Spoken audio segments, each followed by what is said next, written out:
কষ্ট করে এসেছেন, সেজন্য আপনাকে আমাদের সবার পক্ষ থেকে ধন্যবাদ জানাই। আপনি দেখতে পাচ্ছেন আমাদের এখানে কেমন আমরা জীবনযাপন করছি। আপনারা দেখেন সবাই কি অবস্থায় আছে, এটা আসলে কেমন জীবন। এই জীবন কি আমার শিক্ষকের? এই জীবন কি কোনো শিক্ষকের হতে পারে? এই যদি হয় শিক্ষকের জীবন, তাহলে শিক্ষার মান থাকবে কোথায়? হ্যাঁ, আমি সবার মাধ্যমে এটাই বলতে চাই যে আমাদের জীবনকে, আমাদের যদি খাবার পেটে না থাকে আমরা কিভাবে পড়াশোনা করাবো ছাত্রদের?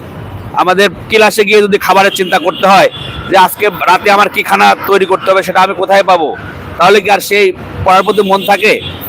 আমাদের পেটে যদি আজকে ভাত থাকে, আমরা সুন্দর স্বাচ্ছন্দ্যভাবে শিক্ষকরা ছাত্রদের পড়াশোনা করাবে, সেখানে সুশিক্ষা শিক্ষিত হবে সন্তানেরা।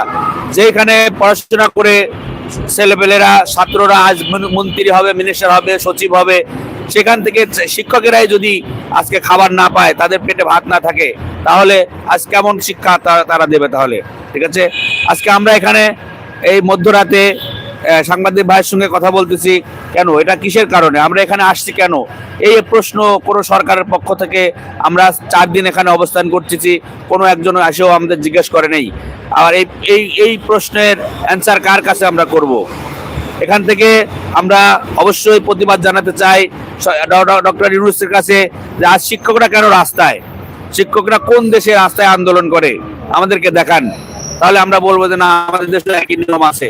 ঠিক আছে, আজকে আপনারা অবশ্যই, আপনাদের মাধ্যমে আমি জানাতে চাই এর সমাধান অতি দ্রুত আমাদেরকে দিতে হবে।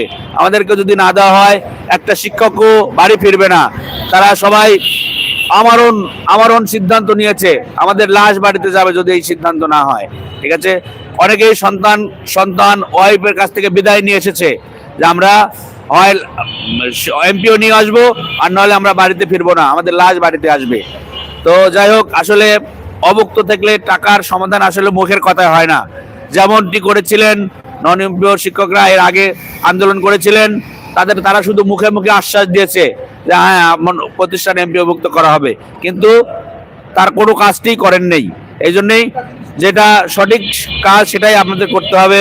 আমি সবার এর মাধ্যমে জানাই যে আমাদেরকে খুব দ্রুত সময়ের মধ্যে আমাদের প্রতিষ্ঠানগুলোকে এমপিওভুক্ত করে আমাদের সসম্মানে ক্লাসে ফিরে যাওয়ার সুব্যবস্থা করবে, এটাই আমি আবেদন জানাই।